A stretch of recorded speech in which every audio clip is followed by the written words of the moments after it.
करा, त्या शक्तीचं नाव सांगा आयुक्त साहेब। मला पोलीस प्रशासनाने नोटीस दिली, पोलीस प्रशासनाने आम्हाला आंदोलनात खूप सहकार्य केलं।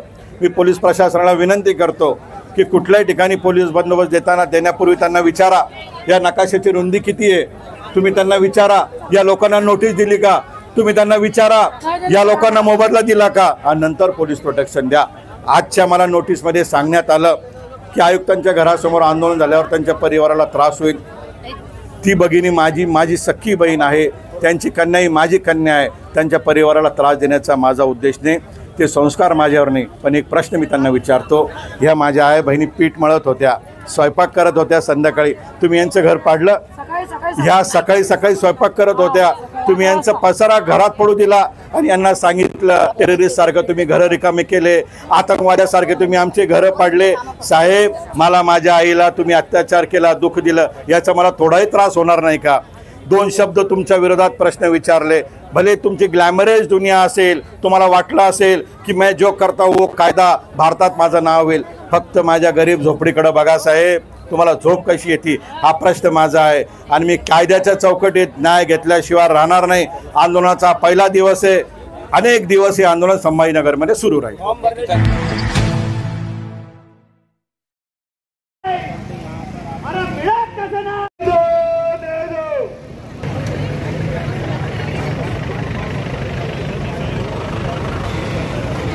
हमारा DDR नहीं तर मैं आपकी तरफ से कानूनन लड़ाई लड़ने के लिए तैयार हूँ।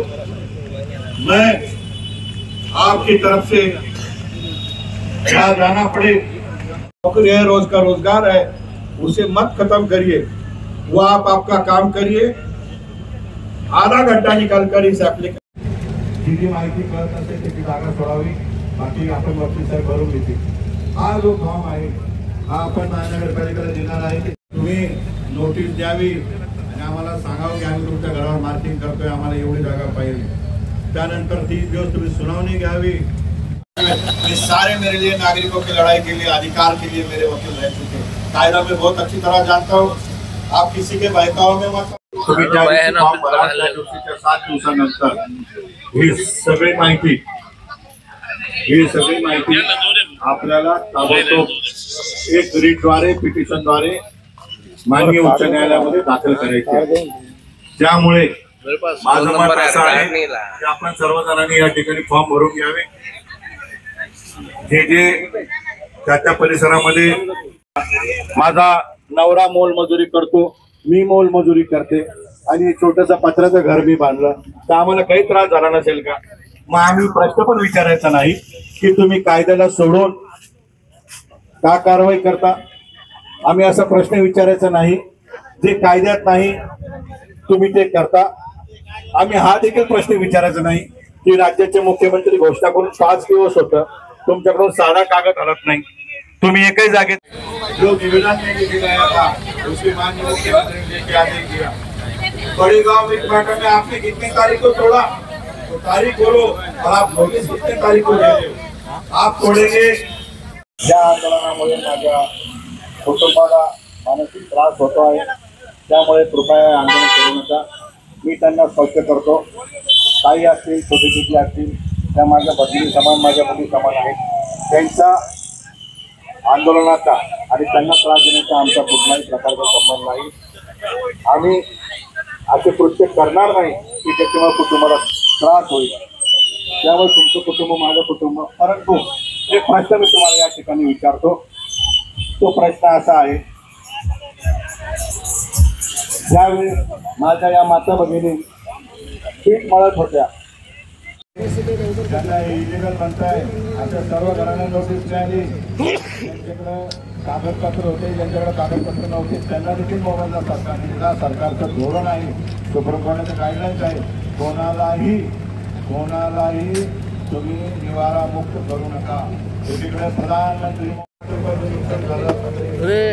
तुम काय कुछ अड़ गए तीसरे आपल्याला मूळ नुकसान झालं, त्याच्या माध्यमातून नियम आहे। रस्ता रुंदीकरणासाठी बाधित क्षेत्र म्हणजे तुम्हाला रस्ता मोठा करायचा तर माझं किती स्क्वेअर फीट तुम्ही जागा घेता याची माहिती आणि डिस्कशन झाल्यामुळे येथून झालेलं नुकसान रस्त्याची रुंदी शासन स्तरावर इथमध्ये प्रलंबित आहे का पुनर्स्थापना करून देण्यात यावी, पुनर्स्थापना करून देण्यात यावी. तसेच पुनर्स्थापना झाल्यानंतर मनपास रस्ता रुंदीकरणासाठी अर्जदाराची मालमत्ता हवी असल्यास म्हणजे माझी जागा हवी असल्यास त्वरित भूसंपादनाची कारवाई करून 4 आठवड्यांच्या आत मोबदला अदा करण्यात यावा. म्हणजे 4 आठवड्याच्या आत आपल्याला महानगरपालिकेने मार्केट रेटच्या डबल पैसे दिले पाहिजे. मान्य आहे का तुम्हाला? आपण करत असलेल्या कारवाई संदर्भात 7 दिवसाच्या आत प्रस्तुत अर्जदारास लेखी कळवावे. म्हणजे त्यांनी जे काही केलं आहे त्याची माहिती 7 दिवसाच्या आत आपल्याला त्यांनी द्यावी. आपण नुकसान भरपाईचं तसेच बेकायदेशीर निष्कासनाचा तपशील जे नुकसान आपलं झालं त्याची माहिती, अर्जदाराचे नाव, मालमत्तेचे विवरण. मालमत्तेचे विवरण म्हणजे तुमचं घर किती मोठं होतं, बांधकाम प्रकार, तुमचं घर पत्र्याचं होतं, गडरचं होतं, स्लॅबचं होतं, बांधकामाचं क्षेत्र किती स्क्वेअर फीट. दुसरा जो अर्ज आहे हा अर्ज आहे ज्यांच्या घरावर मार्किंग झाली. हा अर्ज आहे ज्यांचे घर तुटू शकतात. ते तुमच्या एरियामध्ये डॉन लोक फिरताय महानगरपालिकेचे जे सांगता की आपण तुम्हाला घर दिला देखील त्या डॉन लोकांना हा आपल्याला अर्ज त्या ठिकाणी करायचा आहे. रस्ता रुंदीकरणासाठी कायदेशीर प्रक्रियेचं अवलंबन करून आर्थिक मोबदला दिल्याशिवाय कोणतीही पुढील कारवाई न करण्याबाबत. म्हणजे आम्हाला आर्थिक मोबदला द्या आणि नंतर तुम्ही पुढची कारवाई करा. याच्यामध्ये काही लोकांचे सजेशन ऑफिस चालू आहे रस्त्याचे अलाइनमेंट बदलायला, रस्ता दुसरीकडून वळवायला. तो निर्णय ज्यावेळेस लागायचा त्यावेळेस लागेल. परंतु तोपर्यंत जर तुमचे घरं बाधित होत असतील तर तुम्ही अर्ज करावा. वरील विषय आपल्यास कळविण्यात येते की प्रस्तुत अर्जदाराची मालमत्ता विकास योजना रस्त्याचे बाधित असून रस्ता रुंदीकरणासाठी मालमत्ता हवी असल्याची कायदेशीर प्रक्रिया अवलंबन करून अधिग्रहण म्हणजे पहिले 15 मीटरचा रस्ता असेल, 25चा झाला असेल, 30चा झाला असेल, 60चा झाला असेल. रस्ता वाढल्यामुळे आपली जर जागा रस्त्यामध्ये येत असेल तर करणे व मोबदला देणे भारतीय संविधान कलम 3 अन्वये आणि वाढले आहे. रस्ता रुंदीकरणासाठी बाधित असणाऱ्या एखाद्या मालमत्ता धारकाकडे जर बांधकाम परवाना नसेल तर अशा मालमत्ता धारकांना मनपास कायदेशीर प्रक्रिया अवलंबन केल्याशिवाय निष्कासन करता येत नाही. त्यासाठी कोणतीही कारवाई करावी यासाठी मुंबई उच्च न्यायालयाने सोपान मारुती ठोकते विरुद्ध पुणे महानगरपालिका या प्रकरणात दिशानिर्देश दिलेले आहे. याचबरोबरीने मत करो। और फिर एक बार मैं आपके माध्यम से महाराष्ट्र के मुख्यमंत्री को दरखास्त करता हूँ, गुजारिश करता हूँ, मुख्यमंत्री महोदय आपने बोला लोगों को मुआवजा दो, आयुक्त ने वो कागज बाजू उठा के फेंक दिया। मुख्यमंत्री महोदय आपने भाषण में कहा कि मैंने निर्देश दिए हैं, वो निर्देश मेरे कागज पे दिए थे, मेरे लोगों की मांग पे दिए थे, आयुक्त ने वो उठा के फेंक दिए। और आज पेपर में वो कहते हैं कि मैंने एजेंसी को काम दिया है सर्वे का। अरे भाई एजेंसी को काम दिया तो तोड़ने के पहले क्यों नहीं दिया?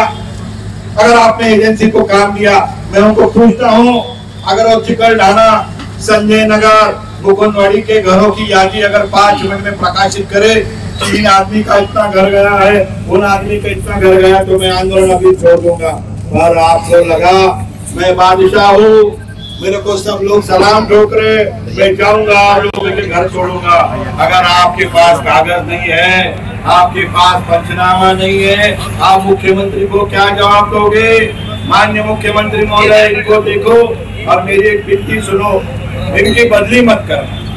जब तक मुझे न्याय नहीं मिलता इनकी बदली मत करना, जब तक हमें मुआवजा नहीं मिलता इनकी बदली मत करना, जब तक मेरे माँ बहनों के आंसू अपना पोष दे उनको मुआवजा नहीं दिए इनकी बदली मत करना। साफ जिंदगी में कुछ भी काम सुनो ना सुनो नागरिकों का, इनकी बदली मत करना, क्योंकि उनको न्याय देना पड़ेगा।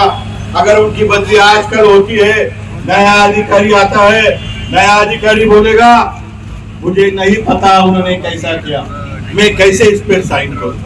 हर कागज पे उनकी दस्तखत हमें चाहिए। और आपको मैं बोलता हूँ, आपको भी कोई भड़काने की कोशिश करेगा, हमको रास्ते पे की लड़ाई नहीं लड़नी है, हमको कायदे की लड़ाई लड़नी है। अधिकारी और प्रशासन जब उनको कोर्ट से नोटिस आएगी, जब उनको पूछा जाएगा कि आपने किस तारीख को तोड़ा और आपने किस तारीख को नोटिस दी, तो उन पे कंटेम्प्ट ऑफ कोर्ट होगा, उनकी नौकरी जाएगी, वो सस्पेंड होंगे। तो ये करके हमको न्याय लेना है। मैं सबसे गुजारिश करता हूँ, रिक्वेस्ट करता हूँ, विनती करता हूँ, विनती करते करते ये कहता हूँ, आप ये एप्लीकेशन का फॉर्म लेकर जाइए। ये एप्लीकेशन का फॉर्म लेकर आप अपने अपने एरिया में जाइए, अपने अपने मोहल्ले में जाइए, वहां पर इस तरीके से कैंप लगाइए। कैंप लगाकर आप बोलिए।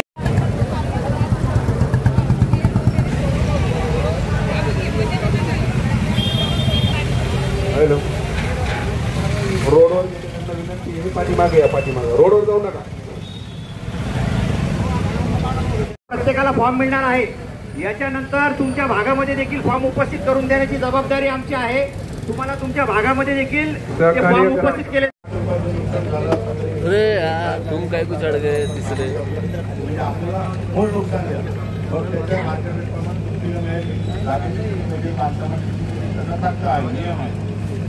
रस्ता रुंदीकरणासाठी बाधित नाशिक क्षेत्र म्हणजे तुम्हाला रस्ता मोठा करायचा तर माझं किती स्क्वेअर फीट तुम्ही जागा घेता याची माहिती आणि डिस्कशन झाल्यामुळे येथून झालेलं नुकसान, रस्त्याची रुंदी शासन स्तरावर इथमध्ये प्रलंबित आहे का? आंदोलन सुरू केलंय, कशासाठी आंदोलन सुरू केलंय आणि मोठी संख्या जी आहे त्या अतिक्रमण धारकांची तर त्यांची घरं पाडले ते लोक जमा झाले। हे बघा, खरं तर आंदोलन करण्याची गरज आम्हाला पडली का पडली? ज्यावेळेस कुठल्याही नोटीस न देता, प्रक्रिया पार न पडता तुम्ही आमचे घरं पाडले, कुठलीही प्रक्रिया न पार पाडता तुम्ही आमच्या घरावर मार्किंग केली, तर आमच्या समोर हा प्रश्न आंदोलनाशिवाय राहिलेला नाही। सुप्रीम कोर्टाचे अनेक निर्णय आहे। माननीय महानगरपालिकेने उच्च न्यायालयामध्ये सांगितलं की आम्ही सुप्रीम कोर्टाचे निर्णय पाळू, परंतु अद्याप एकही निर्णय न पाळता तुम्ही कुठलाही पंचनामा न करता, नोटीस न देता आमचे घरं पाडले। आता माझ्या बाजूला माझ्या माता भगिनी उभ्या, यांना घर नाही आहे। ऐन पावसाळ्यामध्ये तुम्ही आमचे घरं पाडले। तर मी महानगरपालिका आयुक्ताला एक प्रश्न विचारतो, असा कोणता कायदा आहे की ज्याच्यामध्ये घराला नोटीस न देता रस्ता रुंदीकरणासाठी तुम्ही घरं पाडू शकता? याची माहिती आम्हाला द्यावी। राज्याचे मुख्यमंत्री तुम्हाला लेखी निर्देश देता, राज्याचे मुख्यमंत्री प्रत्यक्ष येऊन संभाजीनगरमध्ये सांगता की तुम्हाला मोबदला दिला जाईल। असा कोणता कायदा आहे की त्याच्यामध्ये तुम्ही मुख्यमंत्र्यांचं ऐकायचं नाही? शेवटचा प्रश्न जर त्यांना विचारायचा ठरला तर मला त्यांना हाच विचारायचा आहे की शहराच्या रस्त्याची जर रुंदी वाढली असेल तर रुंदी वाढत असताना तुम्हाला मोबदला देण्याचा कायदा माहीत नाही का? बाजूच्या जालना जिल्ह्यामध्ये सरकारी जमिनीवर अधिग्रहण करण्यासाठी 2019च्या कॅबिनेट निर्णयाप्रमाणे मोबदला दिला जातो, हा कायदा तुम्हाला माहीत नाही का? जनतेची काय चूक आहे? कोणत्या बिल्डर्सच्या सांगण्यावरून हा रस्ता रुंदीकरण होतंय? याचं उत्तर महानगरपालिका आयुक्तांनी द्यावं। आज त्यांनी एक अजब गजब प्रश्न मीडियामध्ये सांगितला की सोशल मीडियामधल्या आंदोलनाला मी महत्त्व देत नाही। मग मला त्यांना प्रश्न विचारायचा आहे की ज्यावेळेस विधिमंडळामध्ये सदनात चर्चा झाली की महानगरपालिका आयुक्तांनी 2 कोटी रुपये सोशल मीडियावर अतितातडीच्या बजेटमधून खर्च केले। अतितातडीचा बजेट एखादी दुर्घटना घडली त्यासाठी असतो, त्या बजेटमधून तुम्ही 2 कोटी रुपये खर्च करता, त्याच्यामध्ये तुम्ही स्विमिंग पूल घरातला बांधता, ते तुम्हाला महत्त्वाचं वाटतं आणि जनतेने सोशल मीडियामध्ये आवाज उचलला हे तुम्हाला महत्त्वाचं वाटत नाही। तुम्ही आम्हाला उत्तर द्या, लँड ॲक्विजिशन कायदा काय म्हणतो? तुम्ही आम्हाला उत्तर द्या। ज्याच्या घरासमोर रुंदीकरण होत असेल त्याला नोटीस देणं क्रमप्राप्त आहे का नाही? तुम्ही मला उत्तर द्या की हर्सुल परिसरामध्ये 2 वर्षापूर्वी लँड ॲक्विजिशन प्रोसेस झाली, 50% लोकांना मोबदला मिळाला, ती जागा तुम्ही पाडताय। न्यायालयाने तुम्हाला सांगितलं नॅशनल हायवेने पैसे दिले, तुम्ही ती जागा पाडताय। पडेगाव मिटमिटामध्ये तुम्ही दादागिरी करून एका कॉन्ट्रॅक्टरला रस्त्याचं भूमिपूजन करण्याची तारीख ठरली होती, त्याच्यामध्ये झाडं कापण्यासाठी अनेक मान्यता प्रलंबित आहे मंत्रालयामध्ये, तरी तुम्ही घाईघाईत भूमिपूजनासाठी तुम्ही रस्ता पाडला। तुम्ही रस्ता किती तारखेला पाडला? तुम्ही नोटीस किती तारखेला देताय? तुमच्यावर का कंटेम्प्ट ऑफ कोर्ट करण्यात येऊ नये? अजूनही वेळ गेलेला नाही। कायद्याला आम्ही मानणारे आहोत। आम्ही शांत पद्धतीने कायद्याच्या चौकटीत तुम्हाला म्हणतो, जे घरं तुम्ही पाडले त्याचे पंचनामा करा, जे घरं तुम्ही पाडले त्याचे मोबदल्यावर चर्चा करा। मोबदला आम्हाला हवाय। जे घरं तुम्ही भविष्यात पाडणार आहात, मार्किंग करत आहात, तुम्ही नोटीस तुम्ही त्यांना द्या। मार्किंग करण्यापूर्वी तुम्ही शासनाने कायद्याने ठरवून दिल्याप्रमाणे मुआवजा द्या, मोबदला द्या। आम्ही विकासाच्या आड येणार नाही, तुम्ही माहिती सर्वांना देताय की विकास कोई विरोध हो रहा है। अगर घर जर तुटत असेल तो विकास मान्य आहे का? घर जर तुटत असेल तुम्ही मोबदला नसाल देणार तर तो विकास तुम्हाला मान्य आहे का? शहरामध्ये दुजाभाव पद्धतीने दादागिरी पद्धतीने दडपशाहीने कारवाई सुरू आहे। या दडपशाहीला आम्ही जुमानत नाही। कायद्याच्या चौकटीत आम्ही याला उत्तर देऊ आणि मी माननीय मुख्यमंत्री महोदयाला एक कळकळीची विनंती करतो, कृपा या महापालिका आयुक्तांची बदली आपण करू नका। ज्यांनी माझं घर तोडलं, ज्यांनी माझ्या आईला रडवलं, ज्यांनी माझ्या आईला रडवलं, यांच्या डोळ्यातल्या एक एक थेंबाचा बदला कायद्याने आम्ही जोपर्यंत घेणार नाही आम्हाला मोबदला मिळणार नाही। कृपया मुख्यमंत्री महोदय यांची बदली करू नका, आम्हाला न्याय द्या। आम्ही न्याय घेतल्याशिवाय थांबणार नाही। तुम्ही निर्देश देताय, तुम्ही घोषणा करताय आणि महापालिका आयुक्त तुमच्या घोषणेकडे जुमानत नाही। हे कोणाचं ऐकता? याच्यावर देखील सखोल चर्चा झाली पाहिजे। आणि आम्ही शहरामध्ये आज पहिला दिवस आहे, आम्ही मदत संकलन केंद्र उभा केलं आहे। या संकलनाद्वारे आम्ही रोज एक एक माहिती घेणार आहोत। तो एक प्रश्न असा आहे की आजपासून तुम्ही एक वेगळी मोहीम हाती घेतलेली आहे, काय नेमकं असणार आहे आणि ते कशासाठी करताय? हे बघा, या मोहीममध्ये आम्ही 2 प्रकारचे अर्ज बनवले। पहिला अर्ज असा आहे की ज्याच्यामध्ये ज्यांचे घरं तोडले ते महानगरपालिका आयुक्ताला, न्यायालयाला आणि कोर्टाला आम्ही माहिती देणार आहोत की एक मिनिट बोलायचं, आपण कोर्टाला अशी माहिती देणार आहोत की तुम्ही आमचे घरं तोडले, तुम्ही पंचनामा केला नाही, तुम्ही पंचनामा केला नाही, तुम्ही पंचनामा न करता आमचे घरं कसे पाडले, तुम्ही घरं पाडत असताना आम्हाला नोटीस का दिली नाही, तुम्ही ज्या ठिकाणी आवश्यक रुंदी असेल 30 मीटर असेल, 40 मीटर असेल, आमची भगिनी म्हणती 75 फूट असेल, तर ह्या रुंदी तुम्ही कोणत्या आधारे घेतल्या याचा तुम्ही खुलासा करा। तुम्ही मोबदला आम्हाला का दिला नाही आणि मोबदला न देता कुठल्या कायद्यामध्ये तुम्ही पाडलं, या प्रकारचा अर्ज आम्ही महानगरपालिका आयुक्ताला करतोय। आम्हाला 7 दिवसाच्या आत मोबदला द्या आणि 7 दिवसाच्या आत तुम्ही मोबदला दिला नाही, कारवाई करत असताना तुम्ही नोटीस द्यायला पाहिजे होती, 15 दिवसाची सुनावणी व्हायला पाहिजे होती, त्यानंतर मोबदला दिल्यानंतर 4 आठवड्याच्या आत कारवाई व्हायला पाहिजे होती, परंतु तसं झालं नाही। दुसरी आमची मागणी आहे की ज्यांच्या घरावर मार्किंग आहे त्या घरांवर मार्किंग करत असताना तुम्ही कुठल्या अधिकारात मार्किंग केली, तुम्ही मार्किंगच्या अगोदर नोटीस दिली का, तुम्ही नोटीस का दिली नाही, तुम्ही माझं घर पाडत असताना मला तुम्ही काय मोबदला देणार, ही देखील माहिती आम्ही त्याच्यामध्ये विचारली आहे। सर्व नागरिकांनी हे अर्ज भरायचे। या अर्जामध्ये कोणाचं किती घराचं नुकसान होतंय, पत्रे किती होते, स्लॅब किती स्क्वेअर फीटचा होता, गर्डरचं घर होतं का, घरात बोरिंग होती का, ह्या देखील गोष्टी तुम्ही त्या ठिकाणी बघायच्या आहे। आणि तुम्ही ह्या का बघितलं नाही असे 2 प्रकारचे अर्ज आम्ही देतो। आता माझ्या भगिनी माझ्या उजव्या बाजूला उभ्या आहे, यांची तर वेगळाच प्रश्न आहे। यांना सांगितलं, यांना लेखी दिलं की आम्ही तुमचे घरं रिकामे करतो, जागा करतो, तुम्हाला आम्ही प्रधानमंत्री आवास योजनेतून घरं देऊ, परंतु तुम्ही ते दिले नाही, गेले की ते रवाना करता। परवा त्यांच्या परिसरामध्ये एक नेते आले रस्त्याचं उद्घाटनला, यांनी प्रश्न विचारला, ते गाडीत बसून पळून गेले। तर माझा महानगरपालिका आयुक्तांना सवाल आहे की तुम्ही घरं पाडत असताना नोटीस का दिल्या नाही। माझा त्यांना सवाल आहे की घर पाडल्यानंतर तुम्ही मोबदला का दिला नाही, तुम्हाला लँड ॲक्विजिशन ॲक्ट मान्य नाही का। आणि शेवटचा प्रश्न त्यांना, तुम्ही मुख्यमंत्र्यांना जुमानत नाही, तुम्ही न्यायालयाला जुमानत नाही, आमच्या विनंतीला जुमानत नाही, तर कोणती शक्ती तुमच्या मागं आहे, कृपया त्या शक्तीचं देखील नाव सांगा। तुम्ही करत असाल तर कल्पना नाही, एखादी शक्ती असेल जी शक्ती तुम्हाला सांगते लोकांना कॉन्ट्रॅक्ट द्या, जी शक्ती सांगते शहरामध्ये घरं पाडून बिल्डर्सला स्वस्तात TDR द्या, जी शक्ती सांगते करा, त्या शक्तीचं नाव सांगा। आयुक्त साहेब, मला पोलीस प्रशासनाने नोटीस दिली, पोलीस प्रशासनाने आम्हाला या आंदोलनात खूप सहकार्य केलं। मी पोलीस प्रशासनाला विनंती करतो की कुठल्याही ठिकाणी पोलीस बंदोबस्त देण्यापूर्वी त्यांना विचारा या नकाशाची रुंदी किती आहे, तुम्ही त्यांना विचारा या लोकांना नोटीस दिली का, तुम्ही त्यांना विचारा या लोकांना मोबदला दिला का, आणि नंतर पोलीस प्रोटेक्शन द्या। आजच्या मला नोटीसमध्ये सांगण्यात आलं की आयुक्तांच्या घरासमोर आंदोलन झाल्यावर त्यांच्या परिवाराला त्रास होईल। ती भगिनी माझी सख्खी बहीण आहे, त्यांची कन्या ही माझी कन्या आहे, त्यांच्या परिवाराला त्रास देण्याचा माझा उद्देश नाही, ते संस्कार माझ्यावर नाही। पण एक प्रश्न मी त्यांना विचारतो, ह्या माझ्या आई बहिणी पीठ मळत होत्या, स्वयंपाक करत होत्या, संध्याकाळी तुम्ही यांचं घर पाडलं, ह्या सकाळी स्वयंपाक करत होत्या, तुम्ही यांचा पसारा घरात पडू दिला आणि यांना सांगितलं टेररिस्ट सारखं तुम्ही घरं रिकामे केले, आतंकवाद्यासारखे तुम्ही आमचे घरं पाडले. साहेब, मला माझ्या आईला तुम्ही अत्याचार केला, दुःख दिलं, याचा मला थोडाही त्रास होणार नाही का? 2 शब्द तुमच्या विरोधात प्रश्न विचारले.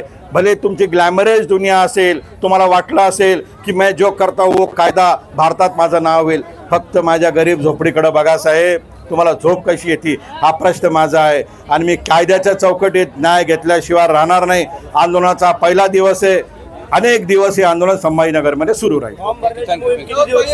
7 दिवस. बिलकुल बोलू देत. 7 दिवस. 1 मिनिट.